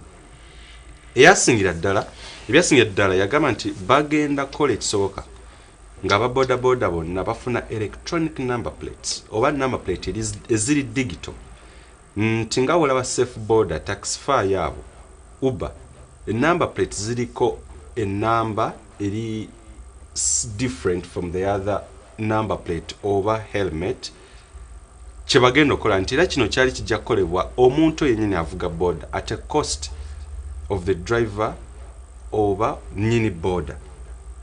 Eyokubiri n'agamba nti abaali bavuga border bagenda yawera immediately yawera okukozesa the hoods oba ebijaketi oba ebikofiira ebyo ebibika omuntu kubanga kyazuulibwa nti okusinziira ku ye yalaba nti abakola ebintu bino bajja beebisse ne bakuba amasasi ne bakola ki okusobola abantu obutabalaba. Era naga nti abavuzi ba border ebikolwa bino bagenda kubanga okwambala hoods akiweze. Naye ekibuzo kiri nti aba border bano betulaba be bakola ebintu ebo ye oba nedda. Andrew Felix Kaweesi mulumbe we yaliyo President we Capital Museveni yagamba nti bw'oba olabye owa border ng'akugoberera emabega you stop the car and sort yourself. Statement eyo yaleeta obuzibu kwa bangi misinterpreting era ne bavaayo abogera government oba ayogera government ne basaabulula ekintu ekyo abantu kye baali ba misinterpreting. So the transport sector aba border n'abakozi kino babadde ku border obuzibu buliriddawo. President yagenda maaso n'agamba mu 10-point program nti bagenda kuteeka CCTV cameras ku nguudo nga wetwogerera cameras kutandika wiiki 2 emabega oba wiiki emu emabega zatandise okuteekebwa ku nguudo ez'enjawulo. However, bangi nnyo bacriticizing nze ekyogamba nti kamera ziteekawo ne mwitana ne bannamawulire nti wano wetugitadde. Ekyebuuzibwa Afande Kirumira we bwamukubidde wabaddewo kamera tewabaddewo kamera. era president w'eggwanga agenda tugamba ki minisita w'ebyokwenda agenda kwogera ki nga kamera zibadde baga nti zigenda kumalawo ebintu bino zigenda kuba ziteekebwawo zire zaleeteddwa very good zasimbiddwa very good ezimu era tumanyi we ziri nawe oyinza okumanyi we ziri naye balina footage owafande Kirumira ng'akubibwa amasasi balina okulambulula ekisonga enda president gye yayogerako eya drones okubanga ziregisteringibwa oba engeri gye zigenda okukozesebwamu nti buli akozesa drone alina okubanga afunye license ebintu byali bingi nnyo president byayogerako mu address eyo yali mu parliament nga addressinga the August House oba ababaka ba parliament olwamala waayitawo ndowooza sabiti yawera ne bagenda mu prime minister's office n'addamu n'abaddressinga naye mu closed door meeting bannamawulire tetwakkirizibwayo era ebyayogera ebisinga ebimu byasomola busomolwa ebimu bye twategerako biraga nti yagamba yanyikiza kiri ekyababaka okubanga baweebwa obukuumi naye abwagala ne tukitegeera nti ba sharp shooters wabe bewandiise abakugu abatendeke ba snipers okubeera nga bajja kuba baweebwa ababaka baneeno n'abantu ab'enjawulo abeetaaga obukuumi obw'enjawulo ababaka b'opposition abasinga bava n'abamu ab'endala ne baga nti obukuumi no tetubwetaaga olw'ensonga nti abantu abatutta sitebeeza nti tubalinako obuzibu era n'abantu abaatulonda sitebeeza nti babalinako obuzibu ababaka bamu obukuumi ne babugaana ekibuzo kiri nti president w'eggwanga okujjanga ayogera statement zezimu measures azitaddewo sofa ku measures ezizoogerwako emu yakabeera implemented eya cameras ne the question is footage aliriddawo boda okubanga ziregisteringwa zonna zibeera ne electronic number plates kuva akyogerako tekikolebwanga obuzibu buliriddawo the hoods amazima gali nti ababyambala ne bwobanga ku kkubo kino sona kukiga nti ki obasanga nga kwebali ng'alina hoods obuzibu buliridda wabula ngenda kubanga nsooka nkuwa baitene ya Afande Kirumira John ogenda kuba ozimpa kuva ku 2 paka 4 abantu balabe ebintu bino byennyini ebiriwo bya kamera byayogerako ye byali abirowoozaako John eka ntandikirewo Afande Kirumira okubanga General Kahinda Otafire avuddeyo n'agamba nti ensonga zozookoonako zozooyogerako ekyamazima ozibudde abantu bangi amaaso badde bigenda maaso mu poliisi gwe nga gwe abadde mu poliisi nomane weewumuza kino owuli simanyi feeling eri etya gwakipasiivinza otya ekisooka ndi musanyufu kubanga honorable minister ate ow'ensonga ez'amateeka avuddeyo n'abamwerufu n'abamulambulukufu n'agamba bye nayogera tebyali bya balalu kituufu bannayuganda aba bulijjo abali mu corporate abali mu middle class abali mu peasant class bonna bamanyi nti ndi mutuufu kakale ekibadde kikyabulamu ye poliisi ovaayo n'empa omudaali kati honorable minister ayogedde kalina poliisi eveeyo empa omudaali kubanze poliisi nagitaasa olumbugu lwali lugirimu poliisi ya ggwanga kituufu poliisi si kitongole si maka si kampuni poliisi ya ggwanga aduumira poliisi mu ggwanga alina okubanga akolerera eggwanga pulezidenti w'eggwanga yaduumira amagye gonna n'abakwata mundu bonna senga kye nali nkola kyali kikyamu senga yankwata dda naye abasirikale ba poliisi olwokuba bamanyira enguzi etatadde baba batransfer ne bawandiika ebbaluwa bweziti saagala genda Kalamojja saagala genda Masindi njala kubeera wano mu kibuga bali awo nsambya n'ennyumba baziwandiikako amannya gaabwe n'olwekyo nze mbabuulire ekintu kimu honorable minister kyayogedde nsaba ne parliament eneegatteko ne cabinet eneegatteko tugambe poliisi yali yafa poliisi eri mu kuzuukira eyeewaayo n'akyogerako ye gundi yeebale so kino kisanyukidde naye tekimala omuntu bw'atuukira okwejja mu ofiisi ne yeewummuza n'agenda ku mawulire n'ayogera ebintu ebiyinza okutaputibwanga ebyomenya amateeka ebiyinza omusibisa emyaka kubanga bameka baali bakiyinza okyogerako omuntu aba mumalirivu mu nsi ezaakula nezifuna demokrasia omujjuvu ezitayogerera kuyita kungulu zikolanga prime minister wakoze ki so nsaba ne speaker negatteko mbadde nkolera mu kyalo Buyende ayinayo abantu be abamulinanye okumpi nsaba ne cabinet negatteko ise statement iti omusirikale gwe bayita Kirumira yavaayo n'akuba tochi mu polisi mwakolera yali muzira temulinda kubeera muzira mumpa omudaali nga maze okufa muguwa abazzukulu bange nze ntambula kati sawa zino nnya nyina okuva wano ngendeeka kyokka Kawukuumi kati ali ku programu alaba Kawukuumi n'abaana ba Kawukuumi n'abazzukulu ba Kawukuumi tebannafa kuggwawo kati balina kuteega ateegera Tete ateegera Busega ateegera Ewa tumulinde ajja tumusaleko I don't care kasitobango tasiza gwangu kasitambanga kasitameza yatuusa message gwatameza yabo malabudde Yesu bamutta obaka botuuse wakati bamutira ina abayigizo bameka 12 kati ina bameka so kutameza no problem kubanga bomala okufa n'abatakogira babita kusaidiyo so chobuuziza nti ndi musanyufu naye tekimala bantu bameka bagedde ku mafia musumba mali wuno wano manyi bagale maze nga nagisebisiyaga wavayo n'oyogera ekisooka njagala okwebaza okitiibwa president nti abantu abamu tebamutegeera abalamu kulyako politics n'ebirala naye ye muntu asinga okuwuliriza kubanze ku kitiibwa kyange kwendi ku ddaala lyange ttono ne ku jjeno senga yali simu esimbu yali nkuttenze nze kunze mu mbeera efaanana bwetyo eyo statement y'amaanyi si kyangu nnyo kuvaayo okukkiriza omuntu wa wano wakiri okufa nga tayogedde takkiriza nti no kino kinsinga ate mu kitiibwa ekyo jeno okuvaayo n'admitinga statement eyo ya nzito nnyo kuba eri ku record oyinza okula ekikola nekyerabirwa naye ekigambo tekisobola kwerabirwa nze neewaayo nga nze neŋŋamba nkizudde ndi sirisiimibwa mu poliisi eno eriwo kubanga mulimu Kawukuumi n'abaana baayo n'abazzukulu baayo n'amugijja ogwokusatu bo bennyini bazadde balinamu abaana abazzukulu mikwano gyabwe netiwaaka nnene kasita tokkaanya nabo you are finished kitattanga yayewa poliisi nga nekitata naye alagira abaana ba 210 ne bagenda bakuba wali abantu emigga e Busega ne bakuba n'abasirikale omupoliisi n'agendawo n'emmotoka zaabwe zonna balimu okukwatawo omuntu n'omu naye nga nze okujja okukwata Kirumira gwe bagamba ajagala za poliisi baayita abasirikale kumpi 4 emmotoka ne ziggwayo mu Kampala eyo manipolo ki tebagyeyambisa okukwata bakitatta nga bakola effujjo statement ya minisita ya mugaso nnyo mu bulamu bwa kubanga eraga nti nno mu bahistorical mulimu abakkaanya nange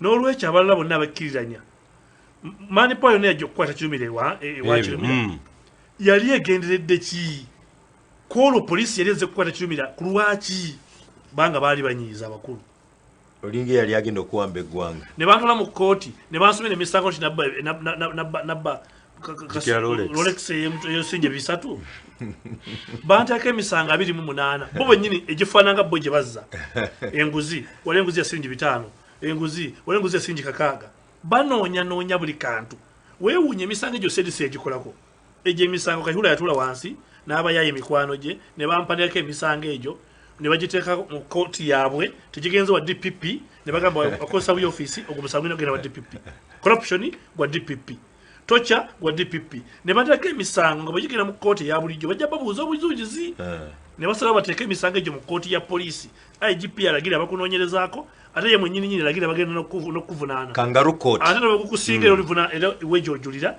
ate ono akusingisiza omusango lipooti agiwaye Afande sawa ino bino byonna naffe bakitukulamu 2 nga bigenda mu maaso okubeerawo how would you rate the state of Uganda's human rights now naawe nze kye nasazeewo okukola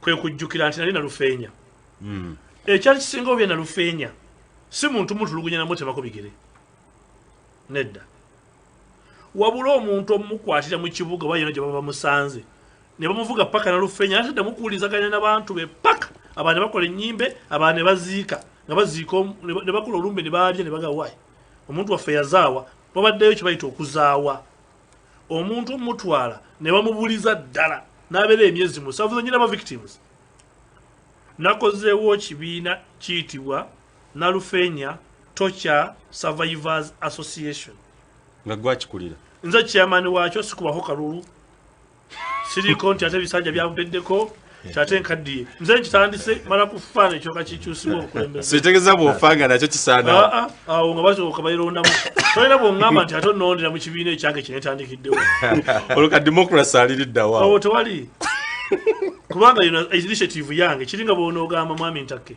kati TV eno twekozemu omulimu reporter yagenda ofuuka director kati gwe fuuka reporter waliwo ekintu ekiriko copyright nze nanyina association yeyo nze manye bigendererwa byayo so kati buli yatulugunyizibwako Nalufenya nze ngenda bakuŋŋaanya bana gye bali era mbayita mbeera bulenga mujje mubuuze obuulize wa Kirumira ne obuulize ekkalamu gye ojja tuuka mu ggwanga aliyo malo bakuŋŋaanya obulye programu gye ngenda okuzzaako okutwala abantu Nalufenya ne babasibirayo kuli ekibaati kiva kuno paka eri baddira emmundu zonna ezisinkuba ez'amaanyi ne basaka ku Nairo ne saidi endala ya Nairo ne basaawo zi kamera okuva embikko paka kumpi Bugiri yonna yonna street ekuuma Nalufenya ekyokuggalawo Nalufenya kati kinazi Buterevu bye bimu Afande Muhammad Kirumira byali ayogerako bwe yajja wano ku Delta TV emyezi ebiri egiyise twalimu mu studio ne Pastor Moses Solomon Male ensonga kyova nti mukomezaawo twogeye ku bino ebyaliwo ate nti alabye regime zonna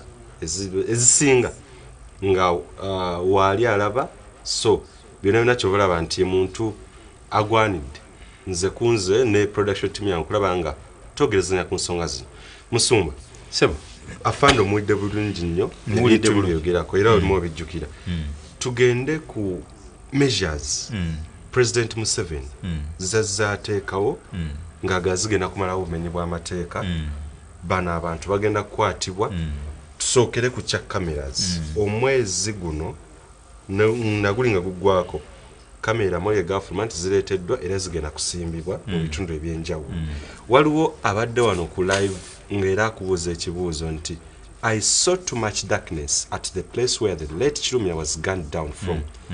Do you think CCTV cameras will be effective to curb crime? The measures so kaje twagala to analyzing.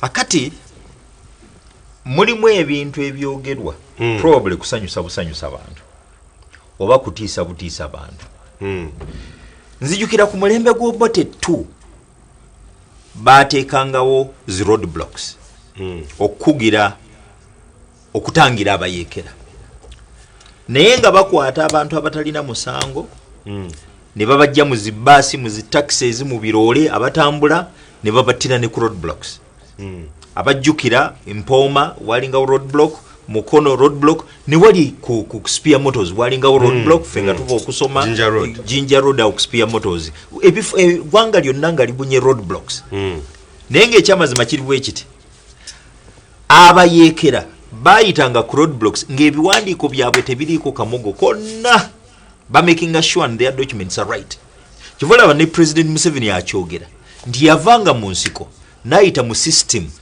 n'agenda n'ayita ku lyato n'agenda ne bweru ate n'akomawo simba kamera zikola ati soko ompulirize era jjukira bulungi nti bwe baali balwana ababajjanjabanga baalinga ne mu ddwaliro Mulago nga n'omu ku bo ye Dr. Makumbi omugenzi yalindoza ku ddala lya Dr. Makumbi y'omu ku bajjanjabanga abayeekera naye nga ali mu ddwaliro Mulago akolera government. Now bwe kiba nti abakozi b'ebikolobero bali within the systems abatujju bali within the systems bw'ogamba okuteekawo kamera ompuliriza bulungi bajja giteeka watasobola kubeera light noweta ne bannamawulire bajja kugiteeka wetesobola kukolera bajja giteekawo ate n'ekirala bamanyi weziri bo bajja kumanya weziri kuba be baziteekawo era bajja kumanya bwe tuba tunaakola kino titujja kikolera wano wali kamera omuntu ono abanja footage omulaba nga mutuufu essaawa eno okuva yadimaninga footage tebalina gye bagenda mujja olw'ensonga sente ogenda zijjawa eziteeka footage eno kamera bwekute eno neddako nekukwata eno bwekute eno nekukwata eyo capacity tetugirina ne bwokola otya tetugirina nga malwaliro temuli malagala gavumenti eteeke kamera ku nguudo nga kinyu kyenoonya 2 cameras ezo nazo zikolebwako bantu footage bwe babanga bamukutte basobola okumulya ne bamutwala mu toilet gwe bagambye nti evidence ezigenda mu custody ya police oba mu police zonna zituuka mu kooti ebimwe bizibu bigenda okutuuka nga babirya dda criminal bamutadde off the hook singa cases zonna ebizibiti byayo zo bijja olwoza prosecution rate ne conviction rate yandibadde solo musumambadde manyi nti eggwanga lirina okucelebrate ng'ensonga nti measure esooka Ssaabulangirira yayogerako esucceedinze kamera ziteekeddwawo era kati abamenyi b'amateeka bagenda kubanga bakwata manyi eggwanga lirina kusanyuka abate abanafu b'obwongo be bayinza okusanyuka naye abantu abategeera toyinza bawuddisa nti kamera zigenda kusortinga insecurity problem eri mu ggwanga ng'ababikola bali within the system musumba amawanga goyogerako kambuuze France tebaalumba olupapula lw'amawulire ne batta abantu kituufu kamera zaataasa kamera ziyinza okutangira agenda okukola ekikolobero ye kambuuze balina be bakwata ne bagaa nti bano tubazudde omuntu ataddeko hudu ate bino bye bagamba nti hudu baziweze nako kuwuddiisa abakozi b'ebikolobero tebeetaaga hudu okukola ebikolobero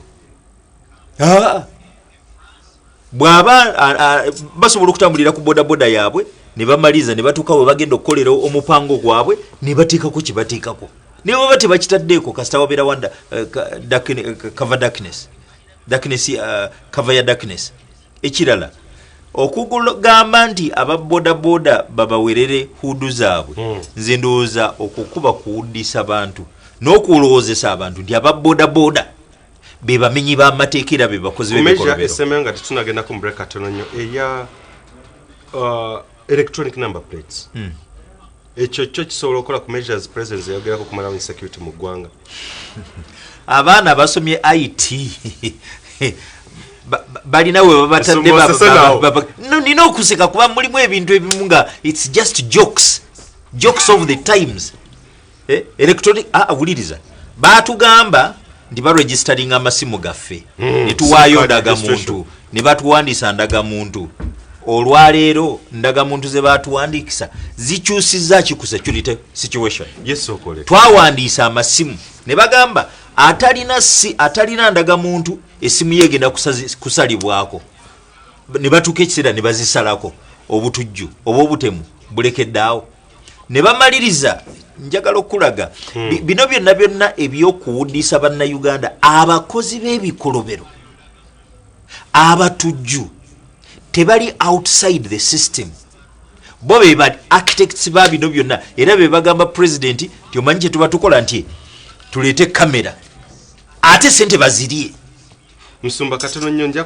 tusooke tusimbewo akati awo tugenda kubanga tetololamu katono nnyo mulungi tugenda kuba nno tugende ddala mu maaso ko yaddala waliwo wakagwendeeta ava wa muganda nkazi we Bashir Mbazira alina bwampeereza ebikwata ku Afande Kirumira ono waaka ajirira mulindire ku ssaawa 8 zennyini tulabe the politics question Afande Kirumira gye yayogerako president waliwo abamuwuddisa waliwo abamwaganzikira birigega nti president amwagala nnyo wabula waliwo abadde ku lusegeraawo bamafia n'Afande Kirumira yabogerako the politics question the politics Uganda is executing or practicing is it taking it to the developmental lane oba kusigala mu growth wokka tugenda kubanga tukomawo tukyatumya obulamu bwa Afande Muhammad Kirumira n'ebintu ebirala ne kawuukumi yonna wabula ku ssaawa 8 zennyini kawuukumi yenna muganda wange Bashir Mbazira ampeereza waaka tovaawo katukomewo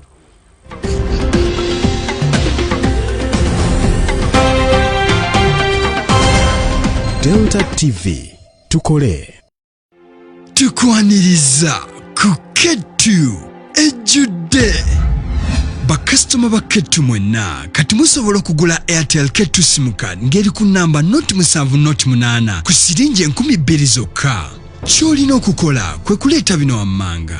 Ndagamuntu y'eggwanga ate ng'ekyaliko eri ggwe munnayuganda. Ndagamuntu y'ababundabunda eri abo abanoonyi b'obubudamu. Passport eri abagwira olwo olyoke owandiisibwa okufuna layini empya eri ku nnamba 0708. Tewakyali akkirizibwa kugula oba kuwandiisa layini ku lw'omuntu omulala yenna. Nyumirwa empeereza nga voice, internet edduka ng'ekizungirizi n'enkola ya Airtel Money ku mukutu gaggadde. Okwosaako kukola tuni oluyimba lw'obwakabaka bwa Buganda ku bwereere eri bakasitoma bonna abali ku Airtel K2. K2 ewagiddwa Airtel, the smart